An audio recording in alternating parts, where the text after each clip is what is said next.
ബഹിരാകാശത്തേക്ക് യാത്ര ചെയ്ത ഇന്ത്യക്കാരൻ ശുഭാംശു ശുക്ല രാജ്യത്തിൻ്റെ അഭിമാനം വാനോളം ഉയർത്തിയിരുന്നു. ഇന്ത്യയുടെ വരാനിരിക്കുന്ന സ്വപ്ന പദ്ധതികളുടെ തയ്യാറെടുപ്പിലെ വലിയൊരു നാഴികക്കല്ലായാണ് ശുഭാംശു ശുക്ലയുടെ ഈ യാത്രയെ വിലയിരുത്തുന്നത്. ബഹിരാകാശ യാത്രയിൽ എന്ത് ഭക്ഷണമാണ് കഴിക്കുക എന്നത് പൊതുവെ ഉയരുന്ന ഒരു ചോദ്യമാണ്. ക്യാപ്സൂളുകളും ന്യൂട്രീഷൻ ബാറുകളുമൊക്കെ കഴിച്ച് ഭക്ഷണം പരമാവധി ഒഴിവാക്കി ജീവിക്കുക എന്നാവും എല്ലാവരും കരുതുക. അതൊക്കെ പണ്ട്. രാകേഷ് ശർമ്മ ബഹിരാകാശത്ത് പോയപ്പോൾ അദ്ദേഹം ആശ്രയിച്ചത് ന്യൂട്രീഷൻ ബാറുകളെയായിരുന്നു. എന്നാൽ പിന്നീട് ഈ മേഖലയിൽ വലിയ പരീക്ഷണങ്ങളും ഗവേഷണങ്ങളും ഒക്കെ നടന്നു. അമേരിക്കയും ഇന്ത്യയുമൊക്കെ ബഹിരാകാശ യാത്രികർക്ക് കഴിക്കാവുന്ന ഭക്ഷണത്തിൽ പുതിയ കണ്ടുപിടുത്തങ്ങൾ നടത്തി. ഇന്റർനാഷണൽ സ്പേസ് സ്റ്റേഷനിലെ ഭക്ഷണത്തിൻ്റെ 30% വികസിപ്പിക്കുന്നത് അമേരിക്കയിലാണ്.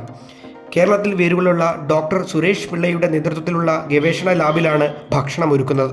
ടെക്സസ് A&M സർവകലാശാലയിലെ പ്രൊഫസറാണ് അദ്ദേഹം. ഇത്തവണ ശുഭാംശു ശുക്ലയ്ക്ക് തയ്യാറാക്കിയിരിക്കുന്നത് രുചികരമായ വിവിധയിനം വിഭവങ്ങളാണ്.